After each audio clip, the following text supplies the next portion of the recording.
ये सलमान भाई जो हैं ये भी पहले आपको बताइए गाना बैंड पे चलता था, इनका आवाज बड़ी सुरीली है माशाल्लाह। अब इन्होंने उस गाने से भी तौबा कर ली और तौबा करने के साथ साथ माशाल्लाह चेहरे पे दाढ़ी भी रख ली। मौलाना मुहम्मद व बारिक वसल्लम सल्लु अलैहि सलातम व सलामन अलैका या रसूलल्लाह सल्लल्लाहु तआला अलैहि वसल्लम। अल्लाह के महबूब दानाए ग़ुयूब पैगंबर आज़म नूरे मुजस्सम सरवरे कायनात फ़ख्रे मौजूदात हाकिमे अर्दो समावात बाइसे तख्लीके कायनात इरशाद फरमाते हैं कि मैदाने हश्र में जब मीज़ान कायम किया जाएगा तो मीज़ान पर एक ऐसा शख्स आएगा जिसके गुनाह ज्यादा होंगे और नेकियां कम होंगी। मीज़ान पर इसके आमाल को तोला जाएगा। जब अल्लाह के मुकद्दस फरिश्ते इस शख्स के अल्लाह के इस बंदे के नेकियों और गुनाहों का वजन करेंगे तो गुनाह ज्यादा होंगे और नेकियां कम होंगी। लिहाजा फरिश्ते इसके गुनाहों के सबब इसे जहन्नम की तरफ लेकर चलेंगे। हजरत आदम अलैहिस्सलाम अर्श के साए के नीचे जलवा फरमा होंगे और ये मुलाहजा कर रहे होंगे कि देखूं कौन इंसान जहन्नम में जा रहा है और कौन जन्नत में। अब हजरत आदम अलैहिस्सलाम की नजर इस शख्स पर पड़ेगी, इसकी निगाहें मैदाने हश्र में किसी को तलाश कर रही होंगी। हजरत आदम अलैहिस्सलाम समझ जाएंगे, पहचान लेंगे कि ये अल्लाह के आखिरी नबी मुहम्मदुर रसूलुल्लाह सल्लल्लाहु ताला अलैहि वसल्लम का उम्मती है और ये मैदान हश्र में पैगंबर आजम मुस्तफ़ा जान रहमत सल्लल्लाहु ताला अलैहि वसल्लम को तलाश कर रहा है। इसकी निगाहें मैदान हश्र में मुस्तफ़ा को ढूंढ रही है। हजरत आदम अलैहिस्सलाम अपनी जगह से चलेंगे, पैगंबर आजम सल्लल्लाहु ताला अलैहि वसल्लम की बारगाह में हाजिर होंगे, अर्ज करेंगे ये अल्लाह के नबी सल्लल्लाहु ताला अलैहि वसल्लम आपका एक उम्मती जिसके गुनाहों के सबब अल्लाह के फरिश्ते उसे जहन्नम की तरफ लेकर जा रहे हैं, लेकिन ए अल्लाह के महबूब वो बार बार मैदान हश्र में आपको तलाश कर रहा है, उसकी निगाहें आपको ढूंढ रही हैं। सरकार इरशाद फरमाएंगे ए अल्लाह के नबी ए आदम अलैहिस्सलाम मेरा वो उम्मती किस तरफ है, फरिश्ते किस तरफ लेकर जा रहे हैं। हजरत आदम अलैहिस्सलाम इशारा करेंगे ए अल्लाह के नबी अभी अभी अजाब के फरिश्ते उसे उस तरफ यानी जहन्नम की तरफ लेकर गए हैं। सरकार दौड़े हुए जाएंगे, फरिश्तों को आवाज देंगे, फरिश्तों ठहर जाओ, फरिश्तों रुक जाओ, फरिश्ते ठहर जाओ, गौर करें, तवज्जो मेरी तरफ रखें। सरकार इरशाद फरमाएंगे फरिश्तों ठहर जाओ, फरिश्ते ठहर जाएंगे, रुक जाएंगे, इसलिए कि ये अल्लाह की नूरानी मखलूक है। फरिश्ते जानते हैं जो रसूलुल्लाह की तबीयत हो जाती है वही खुदा की मशीयत। सरकार फरमाएंगे फरिश्ते ठहर जाओ, फरिश्ते ठहर जाएंगे। सरकार इरशाद फरमाएंगे ए फरिश्तों मेरे इस उम्मती को कहां लेकर जा रहे हो। फरिश्ते अर्ज करेंगे सरकार हमने इसके गुनाह और नेकियों का वजन किया, हमने इसके गुनाह और नेकियों को मीज़ान किया। सरकार जब इसके गुनाह और नेकियों को तोला गया तो इसके गुनाह ज्यादा थे, नेकियां कम थी। ए अल्लाह के महबूब ए दानाए ग़ुयूब लिहाजा इसके गुनाह ज्यादा हैं, इस वजह से हम इसे जहन्नम की तरफ लेकर जा रहे हैं। सरकार इरशाद फरमाएंगे ए फरिश्तों चलो इसे दोबारा मीज़ाने अमल पर लेकर चलो और मेरे सामने इसके गुनाह और नेकियों का वजन करो।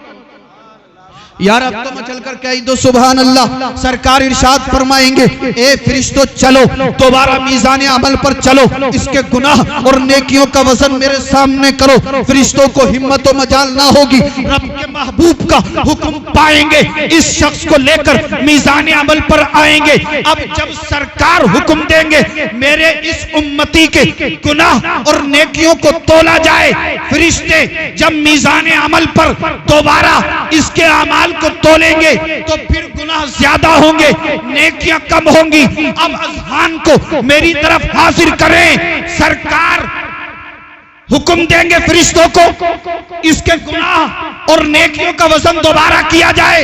फरिश्ते जब दोबारा मीज़ान करेंगे, इसके गुनाह ज्यादा होंगे, नेकियां कम होंगी। सरकार मुलाहजा फरमा रहे होंगे, जब मेरे आका देखेंगे मेरे इस उम्मती के गुनाह ज्यादा हैं, नेकियां कम हैं, तो सरकार अपने दस्ते मुबारक को अपनी जेबे मुबारक में डालेंगे और एक कागज के टुकड़े को निकालकर इसकी नेकियों में शामिल कर देंगे। इधर ये छोटा सा मामूली सा कागज का टुकड़ा इसकी नेकियों में शामिल होगा, उधर इसके गुनाह कम हो जाएंगे, नेकियों का वजन ज्यादा हो जाएगा।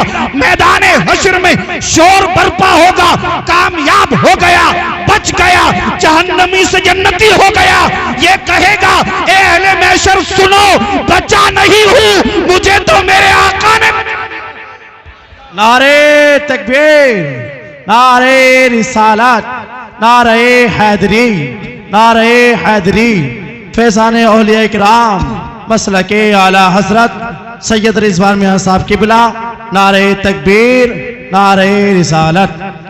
ये शख्स कहेगा, बचा नहीं हूं, बल्कि मुझे तो मुस्तफा ने बचा लिया है, पैगंबर आजम ने बचा लिया है। अब ये शख्स देख रहा होगा, पहले जब मेरे गुनाहों को और नेकियों का वजन किया गया, पहले जब मेरे गुनाह और नेकियों को तोला गया, गुनाह ज्यादा थे, नेकियां कम थी, दोबारा मीज़ान किया गया, फिर गुनाह ज्यादा थे, नेकियां कम थी। अल्लाह के महबूब ने मेरी नेकियों में ऐसा क्या शामिल कर दिया जिसकी वजह से अल्लाह ने मेरे गुनाहों को बख्श दिया, अल्लाह ने मेरी मग़फ़िरत फरमा दी। ये हाथ जोड़कर पैगंबर आज़म मुस्तफा जाने रहमत सल्लल्लाहु ताला अलैहि वसल्लम की बारगाह में अरीज़ा पेश करेगा, ए रब के महबूब, ए अल्लाह के नबी सल्लल्लाहु ताला अलैहि वसल्लम, मेरे गुनाह ज्यादा थे, नेकियां कम थी। आका, आपने ऐसा क्या मेरे नेकियों में शामिल कर दिया जिसके सबब मेरे गुनाह मिट गए, नेकियां ज्यादा हो गई। अब आप तवज्जो रखें, सरकार इरशाद फरमाएंगे, ए मेरे उम्मती सुन, तूने एक महफिल में बैठकर अकीदत के साथ, खुलूस के साथ, मोहब्बत के साथ मुझ पर एक मर्तबा दुरूद पाक पढ़ा था। फरिश्तों ने नूर के कागज पर नूर के कलम से लिखकर नूर की थाली में सजाकर मेरी बारगाह में पेश किया था। ए मेरे उम्मती सुन, उसी दुरूद पाक को मैंने अपने पास संभाल कर रख लिया था। आज मैंने उसी दुरूद को तेरी नेकियों में शामिल कर दिया जिसके सबब अल्लाह ने तुझे जहन्नमी से जन्नती बना दिया। हम भी अगर यहाँ पर बैठकर रब के महबूब की बारगाह में दुरूद पाक पढ़ेंगे तो इंशाअल्लाह दुनिया में भी काम आएगा और आखिरत में भी काम आएगा। अच्छा, मैं आपसे बार बार कहता हूँ, बार बार बोलता हूँ कि यार जितना ज्यादा हुआ करे 5 वक्त की नमाज जमात के साथ पढ़ने के साथ साथ दुरूद पाक पढ़ा करें। अच्छा, कोई ऐसा शख्स है आज के हमारे इस मजमे में जो ईशा की नमाज पढ़ने के बाद 1000 मरतबा दुरूद पाक पढ़ता हो और फिर सोता हो? कोई हो तो हाथ उठाकर बताए भाई मेरा भाई। अच्छा, 24 घंटे में नहीं, कोई 500 वाला है जो 500? अरे माशाल्लाह, इसराइल भाई, हमारे सलमान भाई भी माशाल्लाह। देखिए आप, ये सलमान भाई जो हैं ये भी पहले आपको बताइए गाना बैंड पे चलता था, इनका आवाज बड़ी सुरीली है माशाल्लाह। अब इन्होंने उस गाने से भी तौबा कर ली और तौबा करने के साथ साथ माशाल्लाह चेहरे पे दाढ़ी भी रख ली और वो गाने बजाने का काम जो था वो छोड़ दिया। अब जो है माशाल्लाह सरकार की नाते पढ़ते हैं, अपना साउंड भी लेकर जाते हैं और इनका जो है सलमान रजा ऑफिशियल के नाम से यूट्यूब चैनल भी है। जिसने सब्सक्राइब ना किया हो सब्सक्राइब कर लें, अपने दोस्तों को अपने रिश्तेदारों को सब्सक्राइब करने के लिए कहें, इसलिए कि इनके यूट्यूब चैनल पर बड़े बड़े अच्छे मायनाज उलमा की तकरीरें और जो है बड़े बड़े अच्छे शायर इस्लाम की नाते और अहले सुन्नत वल जमात के बड़े अजीम उलमा की तकरीरें आपको मिलेंगी। तो इनके यूट्यूब चैनल को भी सब्सक्राइब करें। आप देखें अल्लाह ने इन्हें तौफीक दी, गाने से तौबा कर ली, सरकार की नात पढ़ने लगे। अब ये 5 वक्त की नमाज भी पढ़ते हैं और नमाज पढ़ने के साथ साथ 500 मर्तबा सरकार की बारगाह में दुरूद पाक भी पढ़ते हैं। आप भी पढ़ा करें। अगर 500 नहीं पढ़ सकते तो कम अज कम 100 मर्तबा ही सही पढ़ लिया करें। और अगर इतना भी ना पढ़ सकें तो 10 मर्तबा सुबह और 10 मर्तबा शाम तो जरूर पढ़ लिया करें, जरूर पढ़ा करें। इसलिए कि सरकार इरशाद फरमाते हैं कि जब कोई मोमिन एक मर्तबा मुझ पर दुरूद पाक पढ़ता है तो अल्लाह ताला उसके 10 गुनाहों को मिटा देता है, उसके नामे आमाल में 10 नेकियां दर्ज फरमा देता है और जन्नत में उसके 10 दर्जों को बुलंद फरमा देता है। दुरूद पढ़ेंगे अल्लाह गुनाहों को मिटा देगा, दुरूद पढ़ेंगे अल्लाह नेकियों में इजाफा कर देगा, दुरूद पढ़ेंगे अल्लाह आपके मकाम को बुलंद फरमा देगा। अच्छा, ये तो दुरूद पाक की फजीलत, वो जितना ज्यादा हुआ करे उतना पढ़ा करे। 500 मरतबा, 1000 मरतबा, 2000 मरतबा, 5000 मरतबा, और अगर इतना भी ना हो सके तो 100 मरतबा तो पढ़ लिया करे। और अगर वैसे ही वक्त नहीं मिल गया यार तो बाइक पे जा रहे हैं, बाइक पे चलते चलते पढ़ते चले गए, बाइक पे जा रहे हैं उस पर चलते चलते पढ़ लिया, मस्जिद से नमाज पढ़ के निकले, घर जा रहे हैं तो घर जाते जाते दुरूद पाक पढ़ते हुए चले गए, 10-15 मरतबा पढ़ लेंगे। घर से चले वुजू करके चलना चाहिए, इसलिए कि जब आप घर से वुजू कर मस्जिद के लिए नमाज पढ़ने के लिए चलेंगे तो अल्लाह ताला हर कदम के बदले नेकी लिखेगा, हर कदम के बदले आपको नेकी मिलेगी। आप ऐसा जो है अपना रोज का मामूल बना लीजिए, इंशाअल्लाह मेहनत भी ज्यादा नहीं पड़ेगी और नेकियों में इजाफा भी होता रहेगा।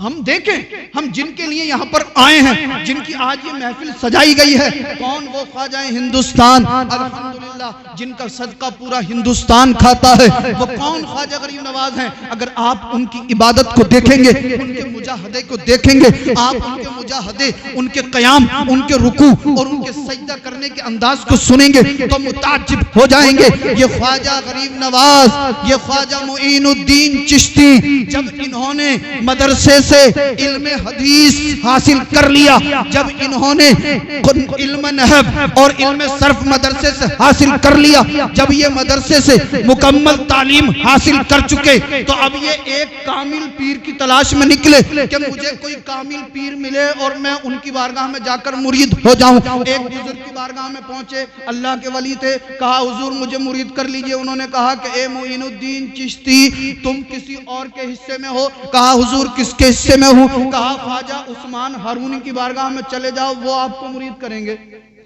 ख्वाजा गरीब नवाज के पीर का नाम क्या?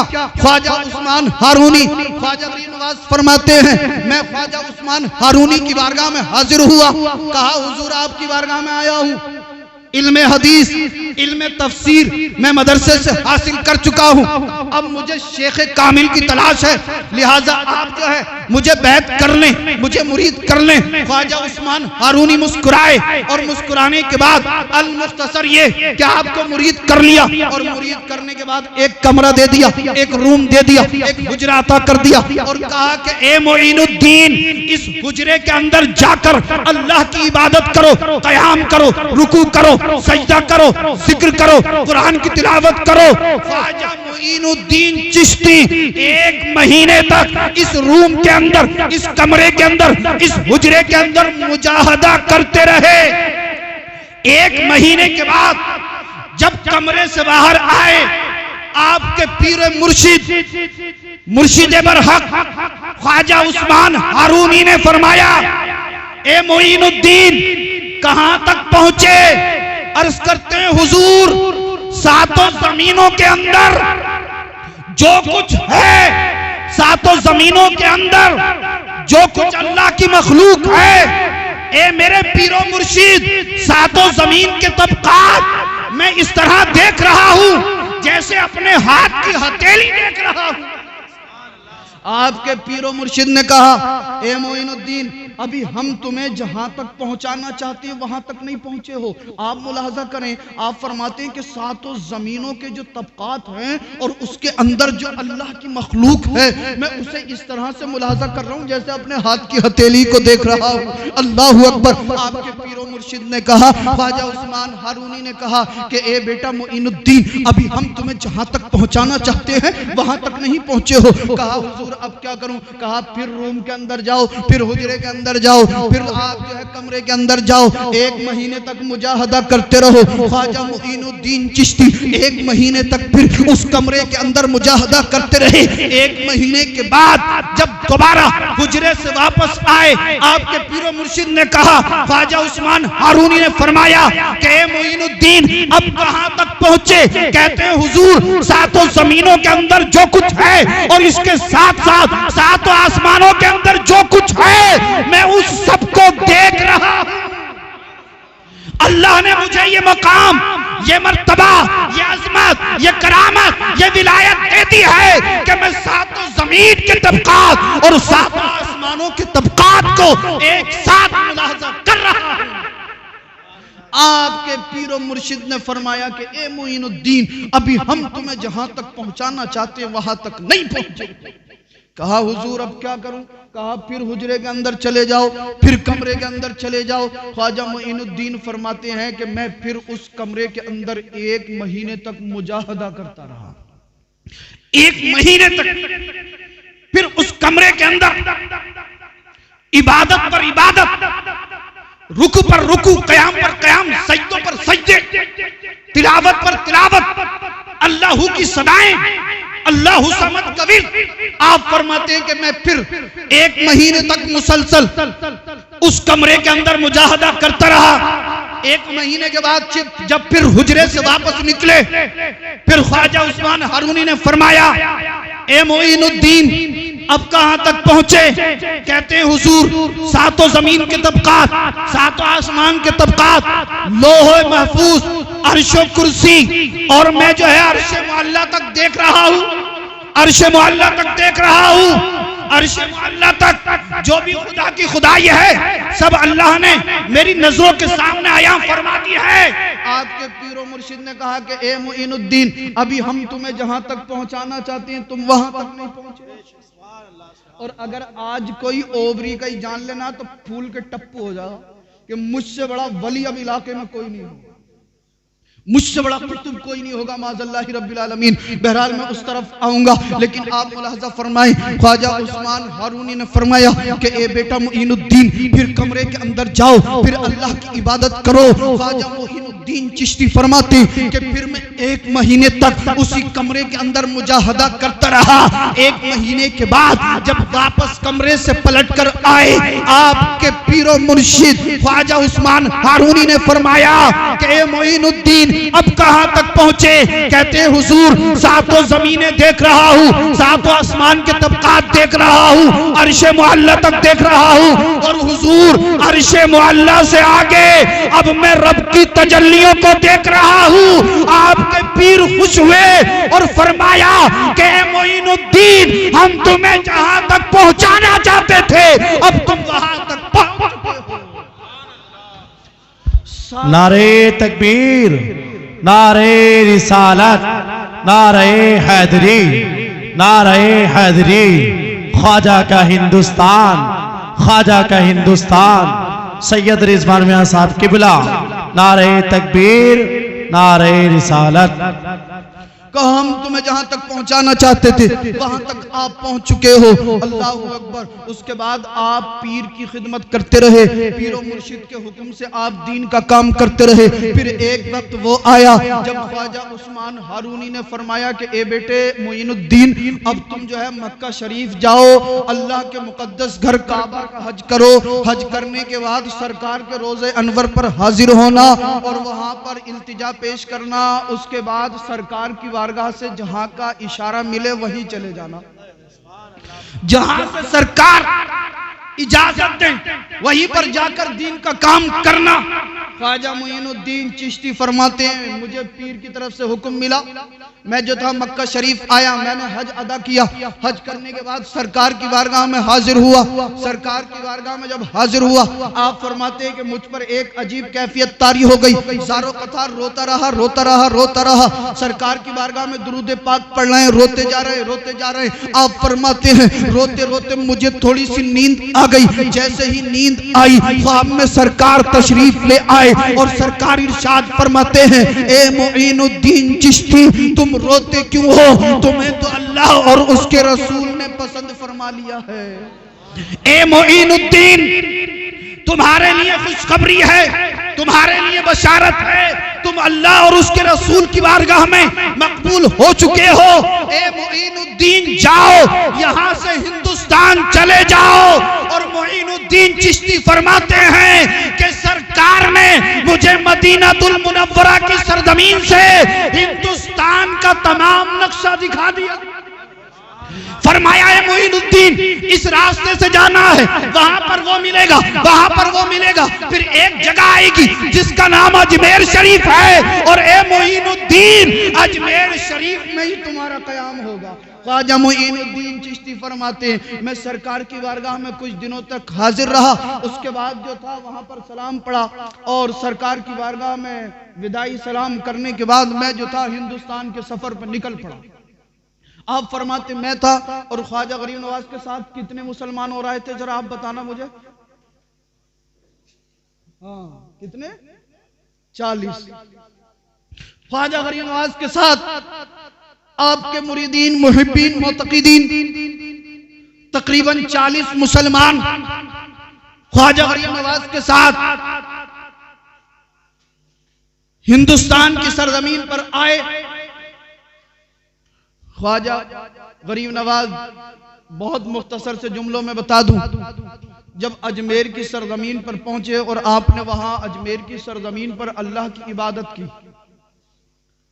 तो उस वक्त का जो राजा था उसका नाम था पृथ्वीराज चौहान। क्या नाम? पृथ्वीराज चौहान। उसके मुशीरों ने, उसके वजीरों ने कहा कि यहां पर कुछ मुसलमान आए हैं और वो अल्लाह की इबादत कर रहे हैं, कहीं ऐसा ना हो कि यहां पर ये इस्लाम को फैला दें और हमारा कोई नाम लेने वाला भी ना हो। कहा क्या करें? कहा कि इन्हें यहां से भगा दिया जाए।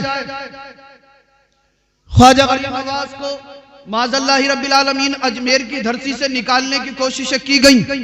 आपने सुना होगा, एक जगह पर ख्वाजा गरीब नवाज बैठे हुए थे, पृथ्वीराज चौहान के सिपाही आए, कहा यहां से उठिए, यहां पर बादशाह के ऊंट बैठते। ख्वाजा गरीब नवाज को जलाल आ गया, अल्लाह के वली को जलाल आया।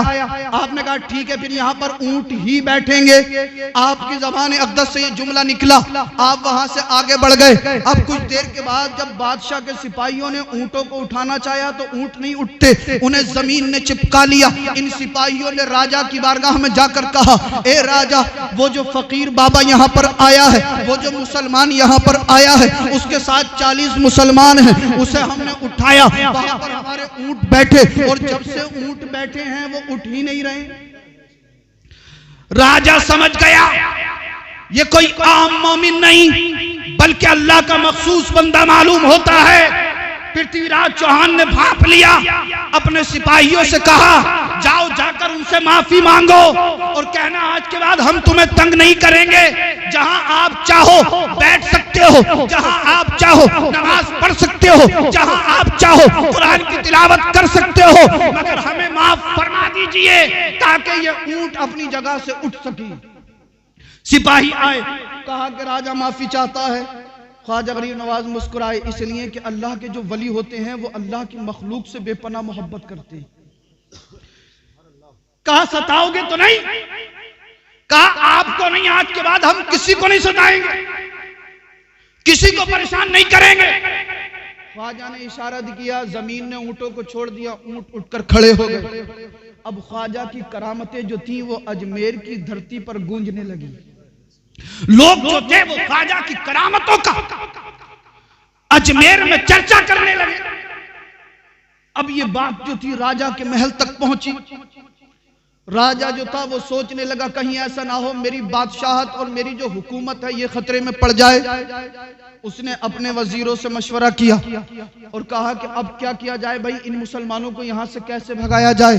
तो एक शख्स ने कहा कि मुसलमान 24 घंटे में 5 मरतबा नमाज पढ़ते और नमाज पढ़ने के लिए वुजू करना जरूरी होता है और वुजू के लिए पानी जरूरी होता है। पानी नहीं मिलेगा तो ये यहां से खुद ही हिजरत कर जाएंगे, खुद ही चले जाएंगे। कहा क्या किया जाए फिर? कहा अना सागर जो है उससे मुसलमान पानी लेते हैं, तब वुजू करते हैं, फिर वुजू करने के बाद नमाज पढ़ते हैं। जब इन्हें पानी नहीं मिलेगा लिहाजा अना सागर से इन्हें पानी मत दो। राजा ने कहा ठीक है। अना सागर पर अपने सिपाहियों को बैठा दिया और कहा कि कोई भी पानी ले सकता, अगर कोई मुसलमान पानी लेने के लिए आए तो उसे पानी मत देना। अब आप तवज्जो रखें, मुलाहजा करें, इधर ख्वाजा गरीब नवाज पे हिंदुस्तान की सरजमीन पर पानी बंद किया जा रहा है, उधर मैदान करबला में मेरे नबी के नवाज से ख्वाजा गरीब नवाज के जद्दे आला इमाम हुसैन और आपके रफाका पर पानी बंद किया गया। यहाँ पर राजा ने सिपाहियों को बैठा दिया। अब ख्वाजा ने अपने मुरीदे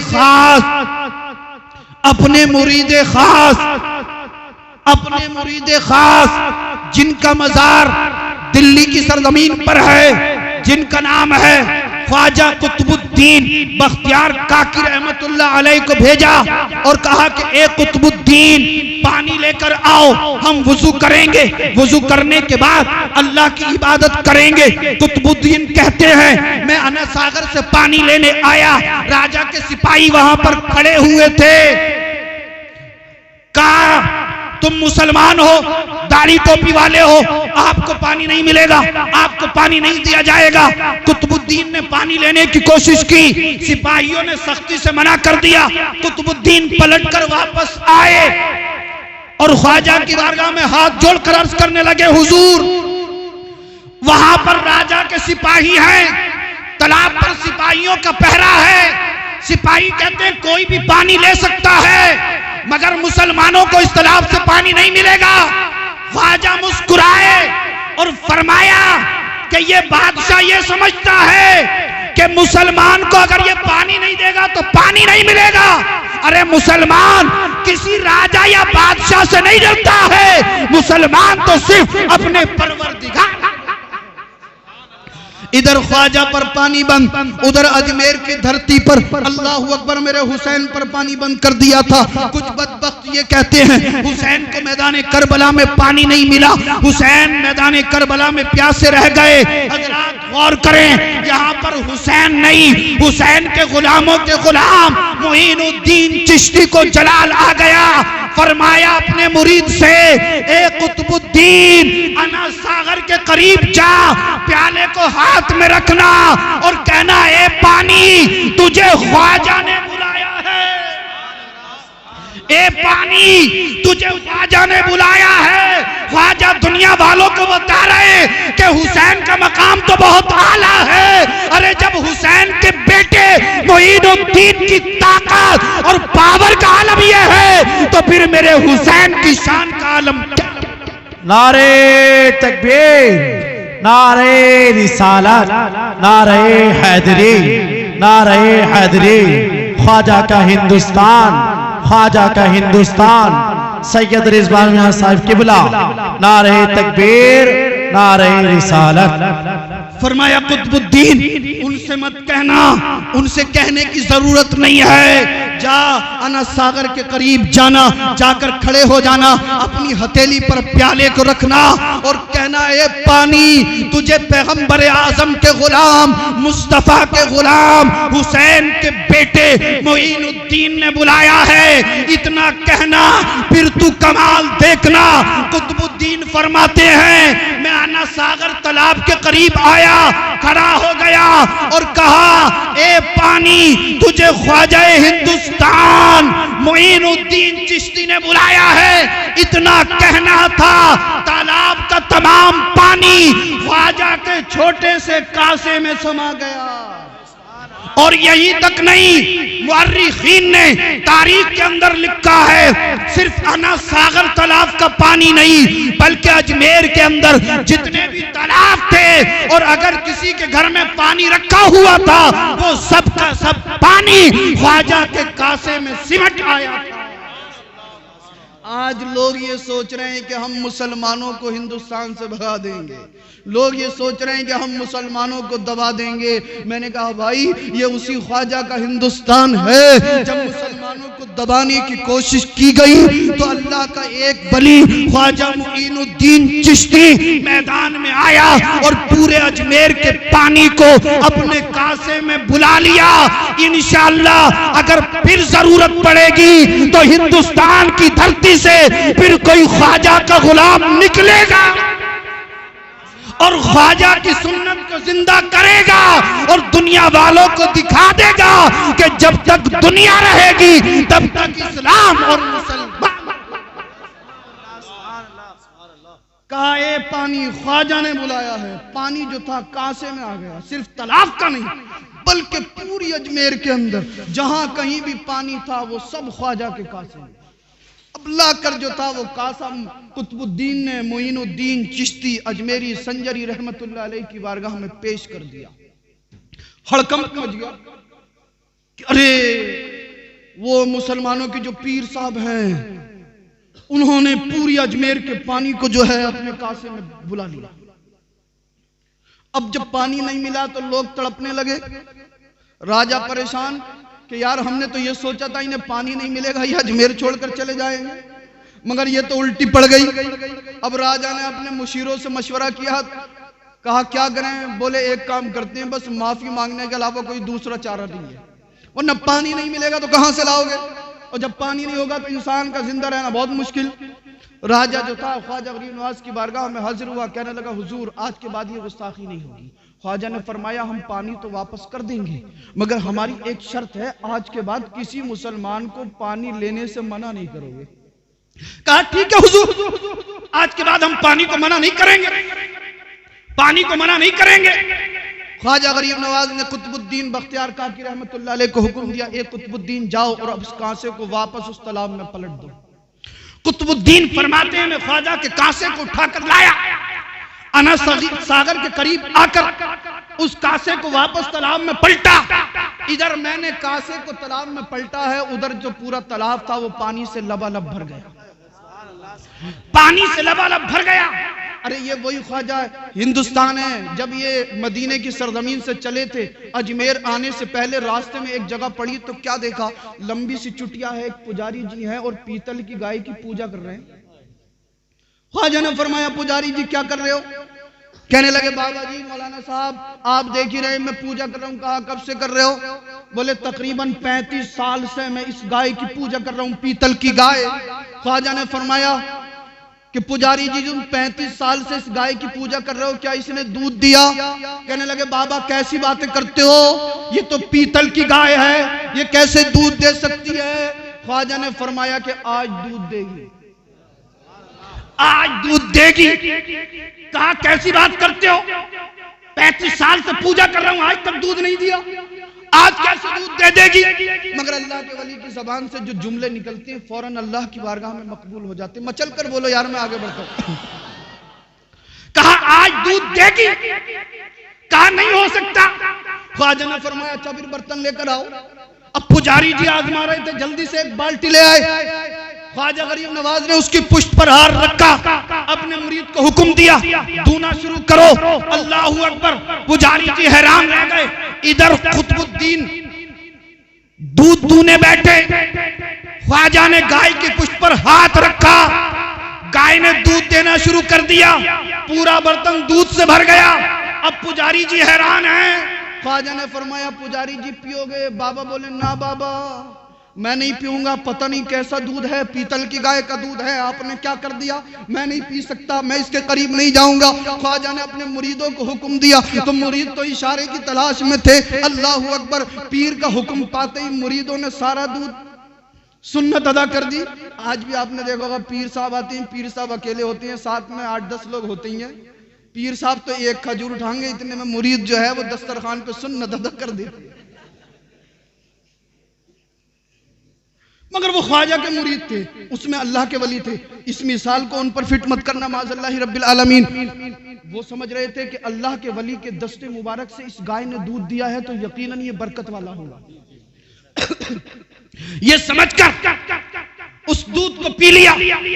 जब ख्वाजा के मुरीदों ने दूध को पिया, ख्वाजा की निगाह उन पुजारी जी पे, पंडित जी पे पड़ी। कहा बाबा आपका भी दिल चाह रहा, आप भी ललचा रहे हो।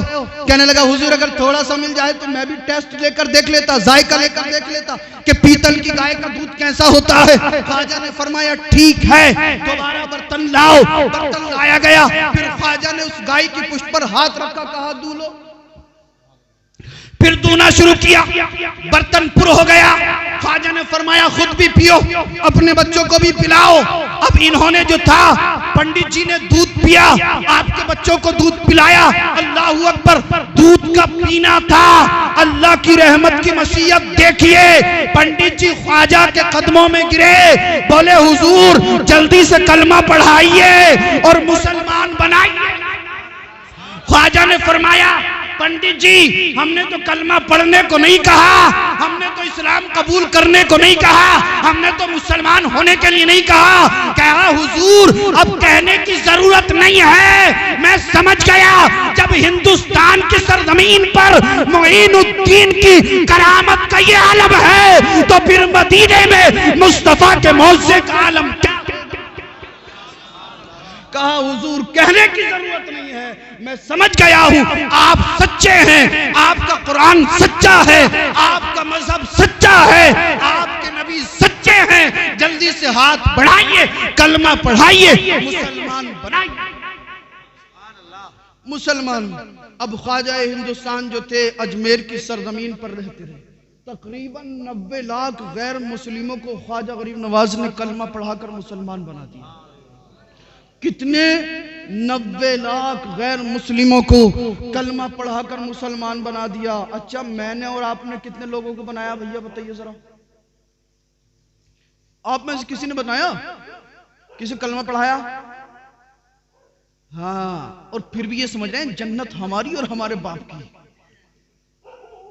कुछ भी हो जाए मगर जन्नत नहीं छोड़ेंगे। नमाज एक टाइम की नहीं पढ़ूंगा पर जन्नत को नहीं छोड़ूंगा। नबी की सुन्नत पे अमल नहीं करूंगा पर जन्नत को नहीं छोड़ूंगा। ख्वाजा गरीब नवाज पूरी रात अल्लाह की इबादत करते, पूरी रात अल्लाह की बारगाह में सजदे करते, पूरी रात रुकू और क़याम करते।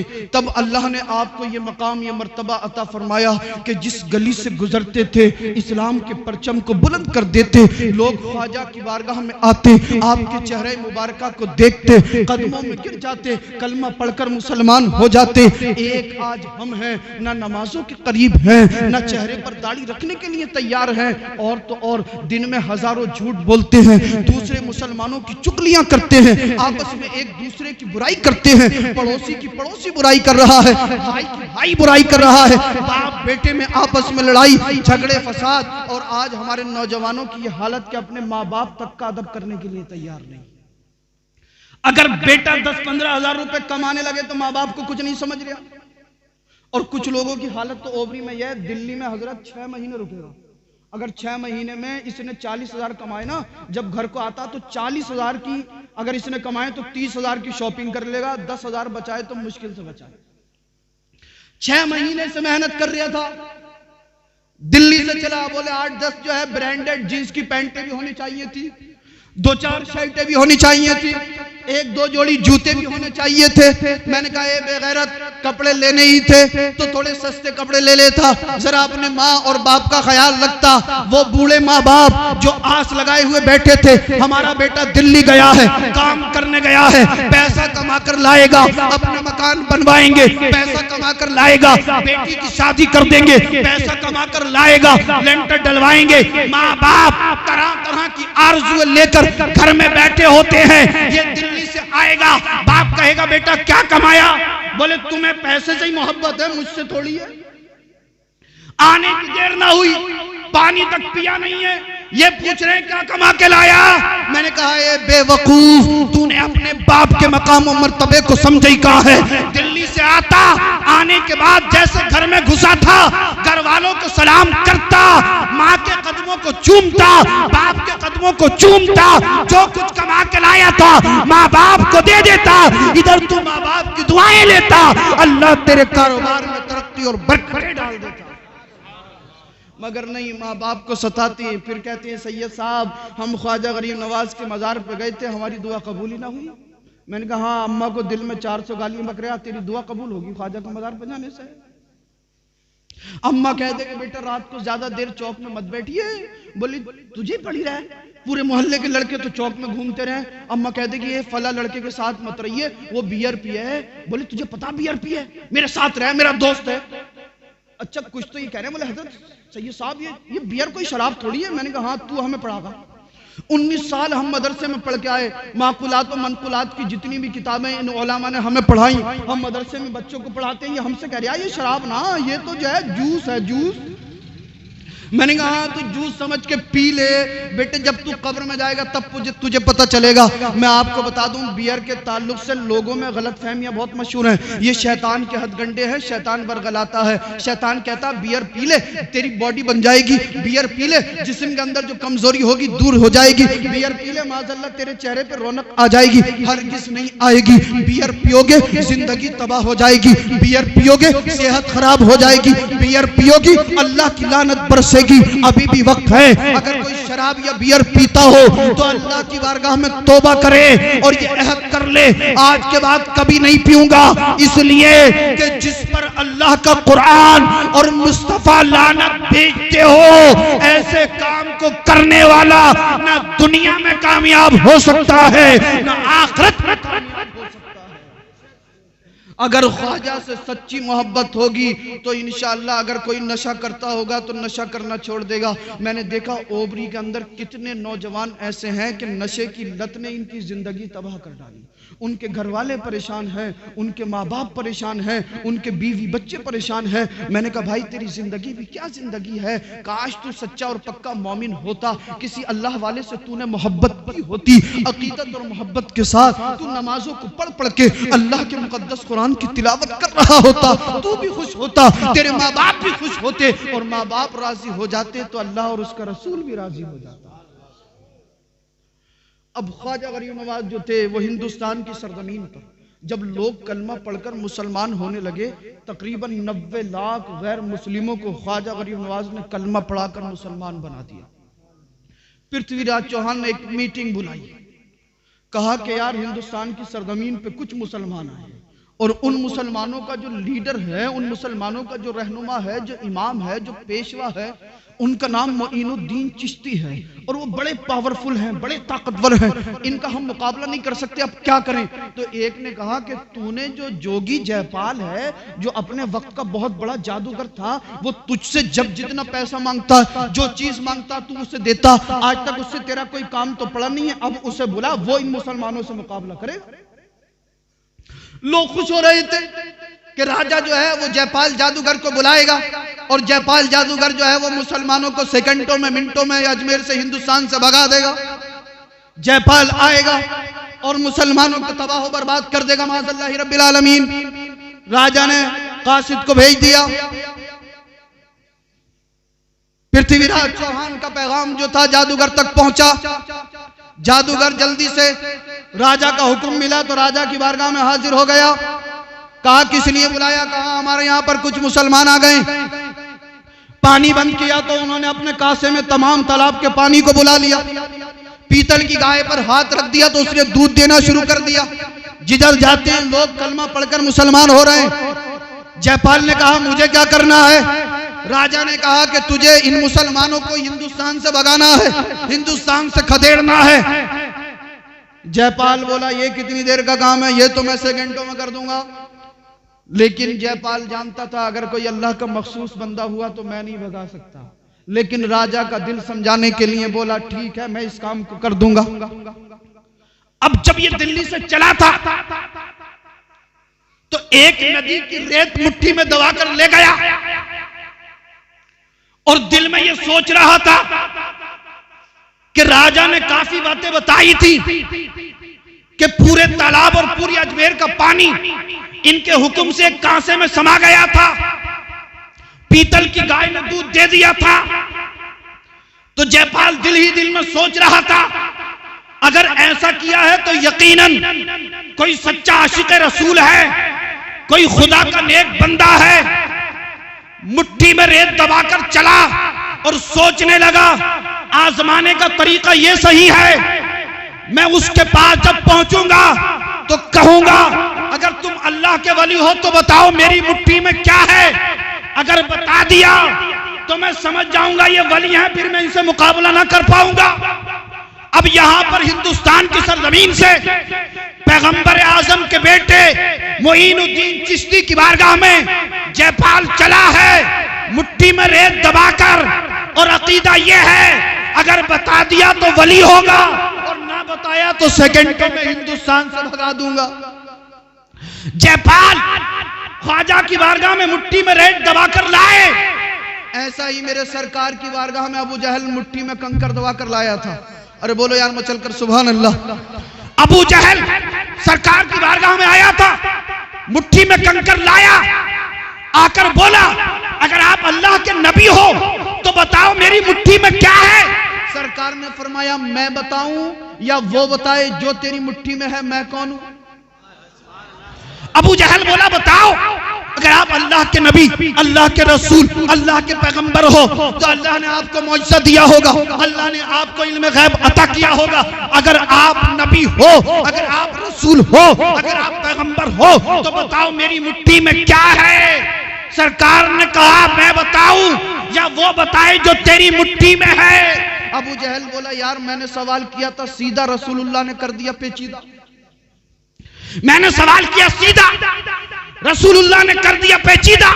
ये तो और भी अच्छी बात है कि जो मेरी मुट्ठी में है वो बताए। कहा ठीक है, मुझे मतलब सवाब से है, जो मेरी मुट्ठी में है वही बतलाए आप कौन हैं। हजरात, हदीस के अंदर लिखा हुआ है, मेरे आका ने अपनी तवज्जो को अबू जहल की मुट्ठी पर डाल दिया और फरमाया, ए अबू जहल, अब तू अपनी मुट्ठी को कान के करीब लेकर जा और सुन ले मैं कौन हूं। अबू जहल मुट्ठी को कान के करीब लाया तो कंकरे पड़ रहे थे, अशहदु अल्ला इलाहा इल्लल्लाहु वहदहु ला शरीका लहु व अशहदु अन्ना मुहम्मदन अब्दुहु व रसूलुहु।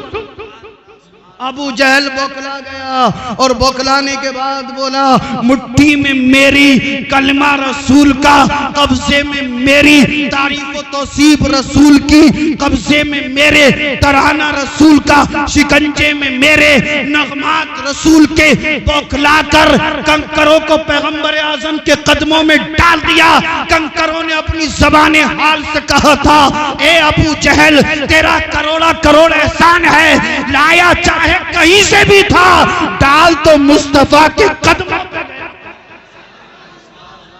अबू जहल का भी अकीदा था, अगर ये नबी होंगे तो अल्लाह ने इन्हें गैब का इल्म दिया होगा। मगर कुछ लोग अबू जहल से भी बड़े बदबख्त हो गए जो ये कहते हैं कि नबी को पीठ के पीछे का इल्म नहीं है। माशअल्लाह, नबी तो नबी, अल्लाह अपने वलियों को ये शान, ये मकाम, ये ताकत, ये पावर अता फरमाता है। पैगंबर आजम से सवाल किया गया, मक्के की सरजमीन पर अबू जहल ने सवाल किया।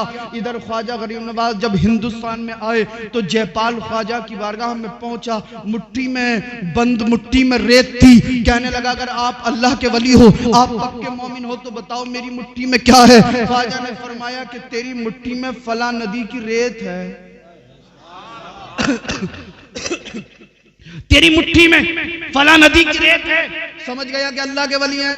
मगर इतने में राजा आ गया, कहने लगा, ए जयपाल, तूने मुझसे जो मांगा मैंने तुझे दिया, तूने जिस चीज का सवाल किया मैंने तुझे वो दी, अब तुझे इनसे मुकाबला करना है।